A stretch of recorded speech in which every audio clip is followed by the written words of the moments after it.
Alice in Wonderland is now playing at Pullman Village Center Cinemas. No surprise here, Tim Burton and Johnny Depp team up again. Spectacular film. I love the 3D effects. You want to watch every scene over and over because there's so much to look at. And personally, my favorite part was the Cheshire Cat, which I thought they did a lovely new spin on him. His colors were amazing. I loved his mannerisms. He was phenomenal. There was a lot of it that was comical and just really funny and entertaining to watch, but also, obviously, it was Alice in Wonderland. I enjoyed spending time in Burton's Wonderland. It's a must. What do you think, Kara?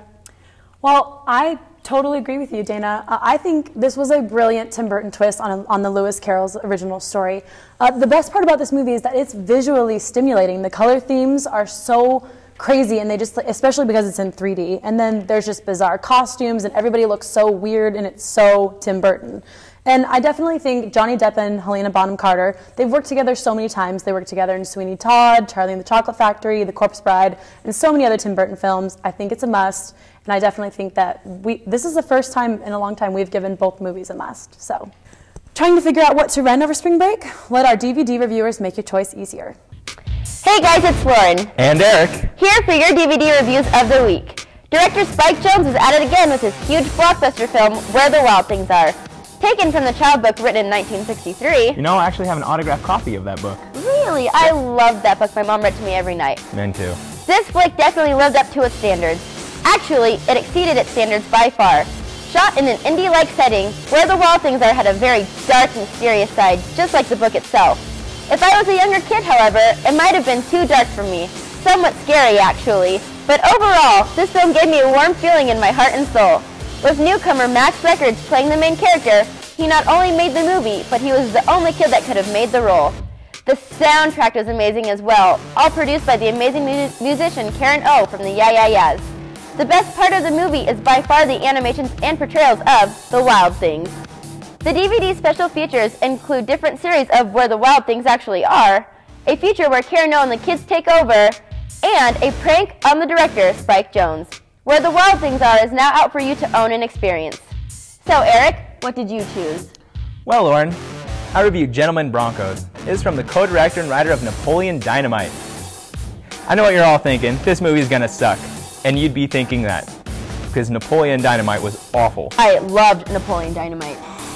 Well, I just respectfully disagree. I'm sorry. You are right, by the way. Benjamin attends a fantasy writers convention where his book is stolen by one of the best fantasy writers in the business, Chevalier. Nothing seems to go right for Ben. Some friends want to make his story into a movie, but make changes that ruin the integrity of his work. This movie is full of overacting and underacting. Sam Rockwell's character, Bronco, within the fantasy story itself, is the only decent actor. The entire movie is, you kept watching the DVD player. I was very glad that this movie was only 90 minutes long. It is rated PG-13 for crude humor. The only special features are trailers from other movies.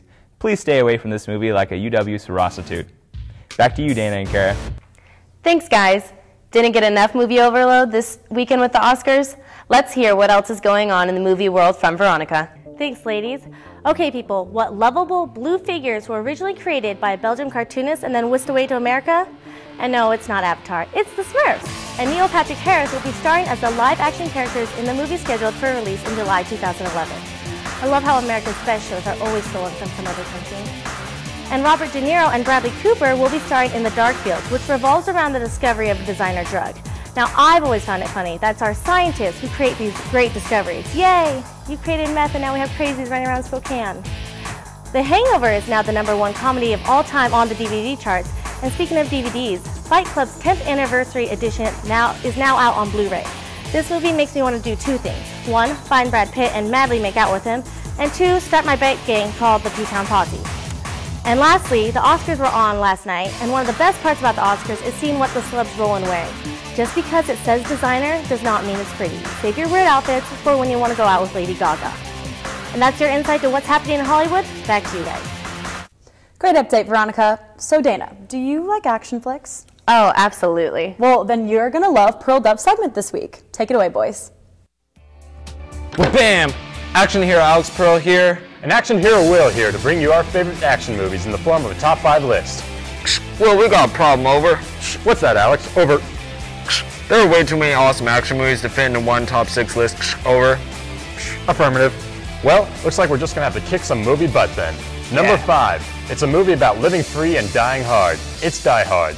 The time is 1980-something, and wouldn't you know, Bruce Willis is a cop, trapped in a building full of German terrorists on Christmas Eve. He's got to fight his way through to save his wife, or die hard. Ever heard the most dangerous predator in the galaxy? Well, his name is Predator, and he's just landed on Earth. Only one man can stop him, and obviously that man is Arnold Schwarzenegger. The movie takes place in the jungles of South America. A couple of commandos are doing a routine mission when the Predator strikes. One by one, the Predator kills his victims. Will this Predator claim his greatest prize, Arnold Schwarzenegger, or will Arnold manage to get through a chopper? You'll just have to watch Predator to find out. Mel Gibson is a cop. He's crazy. Danny Glover's a dad. He's sane. Lethal Weapon 2. Together, they're paired to take down some South African criminals that have diplomatic immunity. But that never stopped Mel Gibson before in Lethal Weapon 2. Bond, James Bond. That's right, everyone's favorite womanizing secret agent is coming in at number 2. He just keeps on bringing it no matter what actor is playing it. James Bond. Thank you, Alex, for summarizing every single James Bond movie in one sentence. Okay, now it's time for number 1, Gladiator. Starring Russell Crowe, it's a story of revenge as a Roman general who is betrayed and escapes into exile, only to find that his wife and son have been brutally murdered. Overcome with anguish, he is captured and sold into slavery as a gladiator, fighting for his life and working his way to the top to avenge his loved ones. It's got heart. It's got heart. Thanks for watching our segment. Back to you, girls.